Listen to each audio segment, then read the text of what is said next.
Bayan, magandang umaga po ang inyo pong Kuya Ed. Na,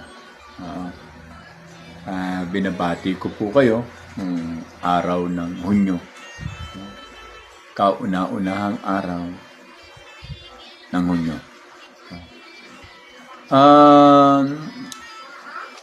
Yung mga tropa, no, na nagtitext sa akin, through prior of appropriate communications, ito lang ang masasabi ko sa inyo. Alam ko na kayo ay nasa active duty. Alam ko din ang pwedeng mangyari, no, na sakripisyo. Pero yung magiging sakripisyo natin lahat, hindi lang yung active, hindi lang yung retirees, hindi lang yung inactive, kundi ang sakripisyo ng buong taong bayan upang mabago ang clerical na sistema, no, ating pamamahala sa ilalim ni President Lupin ay napaka-importante. Bayan,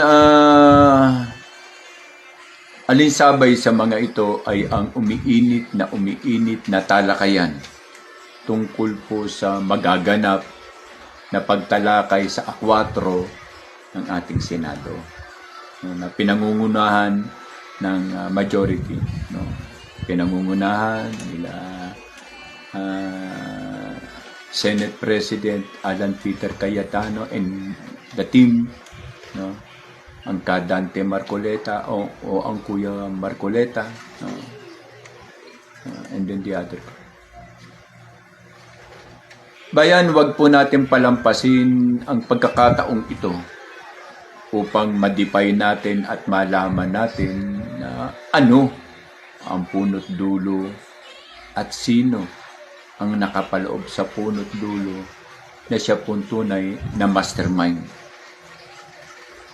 Amin pong kinakalampag ang Senado, wag na yung Kongreso kasi alam mo yung Kongreso makulay masyado, makulay rebelde o komunista ang Kongreso, na which kung titignan mo alinsabay sa communication, no, it is formed by the leadership of Lupin, no, kaya nga meron tayo sinasabing throw out activity, throw the personality out, no.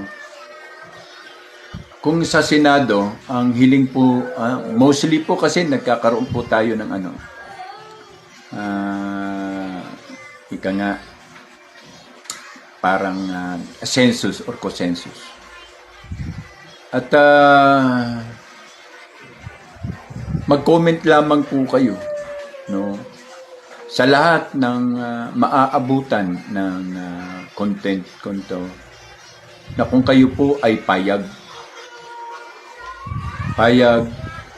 na isakatuparan ang batas kamatayan sa mga kurap at magnanakaw. Tandaan nyo, klaro ha, batas kamatayan para sa mga kurap at magnanakaw. Alinsabay po dito ay ang mga umiigting na mga palabas, sistema, at mga sarswela na gustong i-divert ng minority, no? Alam mo na may minority, yan yung mga sinuportahan ng MPA, no? Lahat yan sila, kumbaga sa isang salita, mga nakatanggap ng maleta. Isang magandang smile dyan para sa isang magandang maleta. Bayan, regarding po sa inyong hinaing,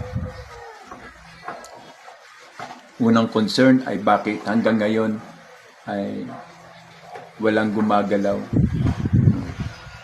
Pinangungunahan ng mga retired, no, mga personnel, officers, enlisted personnel, ang katayuan namin, ang katayuan natin. Lalo na ang mga kasama natin na hindi pa nakakauwi ngayon, na andun still sumisigaw sa kalsada. Bayan, kung marunong po kayong makiramdam, ay nararamdaman po natin na ang bagay na ito ay paparating at paparating dahil sa sistemang sila pa rin ang rason at dahilan. Doon naman po sa mga nag-threat at nag-negative doon sa kanilang mga comment, karapatan niyo yan. Pero nagpapakilala lang kayo na tanga at gago kayo. Di ba? Na madalas sinasabi niyo sa akin na hindi ako nakatutulong upang maging maganda ang sitwasyon. Bagkus, ako pa ang nagpapasiglab ng sitwasyon upang magkaroon ng gulo.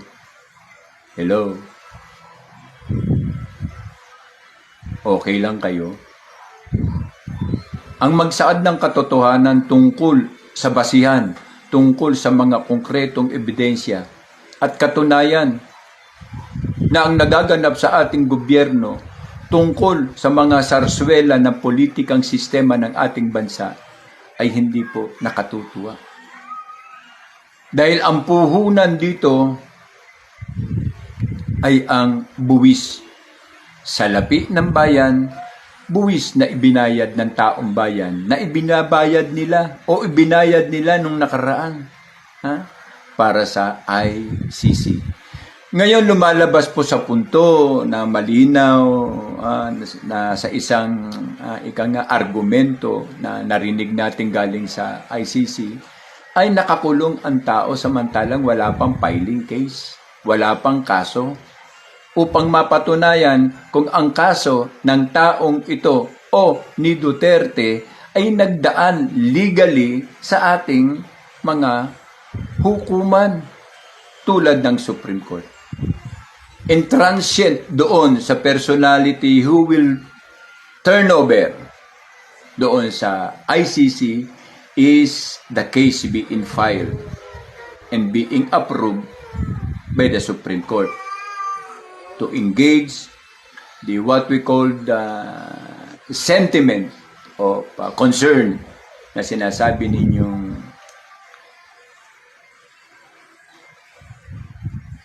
humanity against humanity or crimes against humanity. Ngayon, malinaw, unti-unting bumabalik ang inyong pagtulak at unti-unting nakikita ang mga sponsor. Gusto lang namin liwanagin na ang mga sponsor o yung mga pangunahin o yung mga rason at dahilan kung bakit isinurrender ng gobyernong ito ang soberenya ng ating bansa sa ibang bansa ay may kaukulang parusa.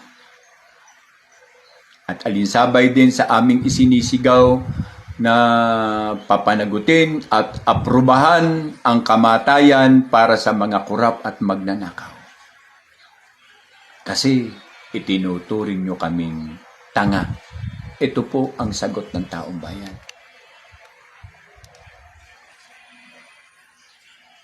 Hindi kami tanga.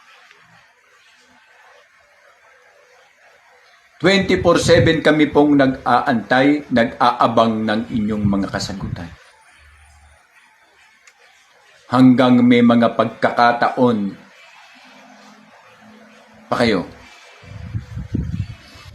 Ang panawagang ito ay hindi lang po para sa iisa na intensyon, kundi sa mas malawak na intensyon na malaman ang katotohanan at pagbayarin ang may mga pananagutan.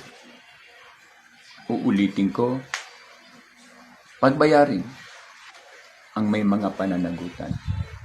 Kung sa isip ng gobyernong ito, bayan, ay ipatupad ang martial law. Kahit sa totoo lang, ilang buwan nang ninyong ipinatutupad ang martial law. It is an act of tactics and technique. Dinidipay po namin na totoo nga yung bagay na aming nararamdaman sa inyong pamunuan kung bakit nagkakaganito ang ating katayuan. Isa lamang simboliko ito na wala na ang karapatan ng taong bayan. Pinatay nyo na ang karapatan ng taong bayan dahil sa pagpapatupad ninyo ng batas na hindi natin batas, bagkus batas ng ibang bansa. Batas ng ibang bayan. Wala na pong so much more elaboration. Wala na po yung so much more resibo gaya ng inyong mga palusot. Lalo na yung mga BBM patrol. No? Fuck you. The times be ended and it is very soon. Araw-araw nagbabago. Susunod niyan, hindi na negative 15. Negative 54 ka na. Ibig sabihin, ang natitira na lang sa inyo ay ilang porsyento. Grabe na po ang hirap ng taong bayan sa mahal ng mga bilihin, sa mga singil na walang katuwiran at hindi maipatunayan ng pagsingil ng mataas ng elektrisidad, tubig, pamasahe, gasolina at iba pa. No? Nakakapangamot sa galit.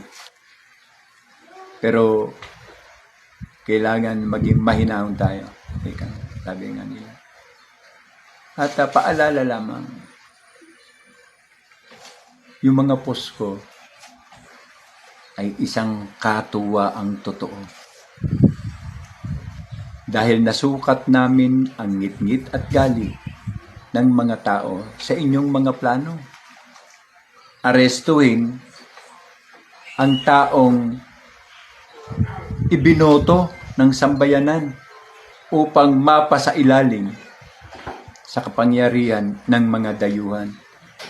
Saan kayo mana? Anong dugong Pilipino meron kayo? Pinatutunayan nyo lamang na ang dugo nyo ay dugo nila Aguinaldo, na siyang nagparatang at nagpapatay sa ama ng himagsikan na si Andres Bonifacio.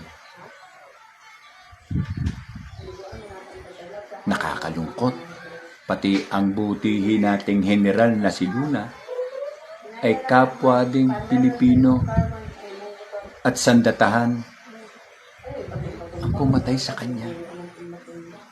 Sa anong rason? Dahil sa personal na interes at kapangyarihan. Ito ay nangyayari din ngayon. Isang basihang halimbawa, ngunit makabago ang sistema.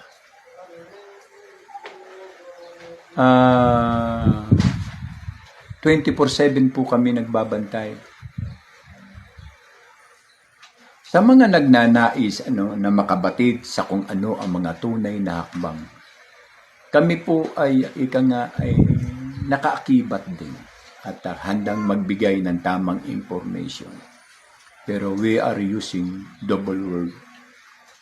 Kaya alam nyo na, kahit sa social media, maraming mga ahas at aso na mapalamon lamang ang kanilang pamilya kapalit ng pagtuturo kung nasaan ka, kapalit ng paghudas sa kapwa mo Pilipino, sa sarili nating bayan. Dahil katotohanan sinasabi ko sa inyo, walang ibang bansa ang makasisira sa dignidad ng Pilipino, kundi ang kapwa rin nating Pilipino. Kung kaya, iiwan ko po sa inyo ang katagang ang lupang dinilig ng luha at dugo, ang siyang basihan ng pamunuang tapat ang puso sa inang bayan. Huwag niyo pong kakalimutan. Butihin naming Pangulo.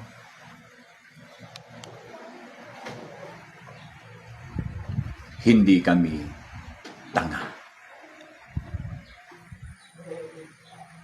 Sa sandatahan ng Pilipinas, hindi kami tanga. Sa Philippine National Police, DILG, DOJ, NBI at National Security,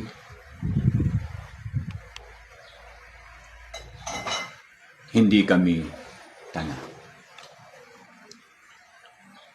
Alam namin kung ano ang nagaganap at nangyayari sa aba nating bansa na dinungisan at niyurakan ng inyong mga literato. Siya nga pala, para sa'yo, nag-aantay sila sa'yo doon. At sasalubungin kanila ng isang magandang orkestra para sa pagdating mo. Happy hunting, ang Kuya Ed po.